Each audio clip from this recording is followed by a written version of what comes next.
Hello everyone, তোমরা কেমন আছো? আশা করছি ভালো আছো।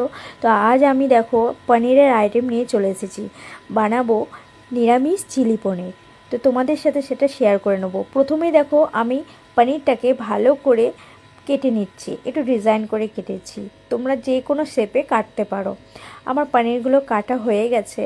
এরপর আমি তাতে দিয়ে দেবো কর্নফ্লাওয়ার গুঁড়ো আর দিয়ে দেবো লঙ্কা গুঁড়ো, সাথে হালকা নুন দিয়ে ভালো করে টস করে নেব। আমার টস করাও হয়ে গেছে। এবার আমি ওভেনে কড়াই বসিয়ে তেল গরম করতে দেব। সাদা তেল ইউজ করেছি। সাদা তেল গরম হয়ে এলে আমি পনিরগুলোকে সুন্দর করে হালকা লাল লাল করে ভেজে তুলে নেব। এরপরে চলে এসেছি, আমার পনিরগুলো যখন ভাজা হয়ে যাবে পনিরগুলোকে ভালো করে আমি তুলে নেব। আমার পনিরগুলো তুলে নেওয়া হয়ে গেলে আমি তাতে দিয়ে দেব শুকনো লঙ্কা আর সাথে দেব ক্যাপসিকাম কুচি, আদা কুচি।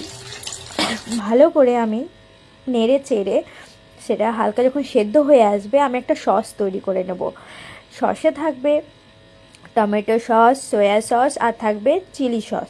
সেগুলোকে আমি একসাথে মিক্স করে গুলে নেব, দিয়ে তারপর আমি কড়াইতে দিয়ে দেব। দেখো আমি এখানে সসটা তৈরি করে নিচ্ছি। আমি এখানে এই যে টমেটো সস, সয়া সস আর চিলি সস, এবার দুটোকে এগুলোকে আমি ভালো করে মিক্স করে নেব। মিক্সড হয়ে গেলে আমি এটা কড়াইতে দিয়ে দেব। আর একটা বাটিতে আমি নিয়ে নিলাম কর্নফ্লাওয়ার, একটু জল দিয়ে সেটাকে গুলে নিলাম। গ্রেভিটা আমার তৈরি হয়ে এসেছে। এরপর আমি পনিরগুলো দিয়ে দিলাম। পনিরগুলো দিয়ে আমি ফুটিয়ে নেব। আর হ্যাঁ, আমি কিন্তু চিনিটা স্কিপ করে গেছি। চিনি দিতে কিন্তু ভুলো না। নুনের সাথে কিন্তু চিনি অবশ্যই লাগবে। নুনটা সামান্য পরিমাণ আর চিনিটা একটু বেশি করে দিতে হবে। চিলি পনির তো একটু মিষ্টি মিষ্টি ভাব তো থাকবেই। তো কেমন লাগলো ভিডিওটা তোমরা কিন্তু অবশ্যই জানিও। আবার দেখা হচ্ছে পরের ভিডিওতে। টাটা, বাই বাই, ভালো থেকো, সুস্থ থেকো।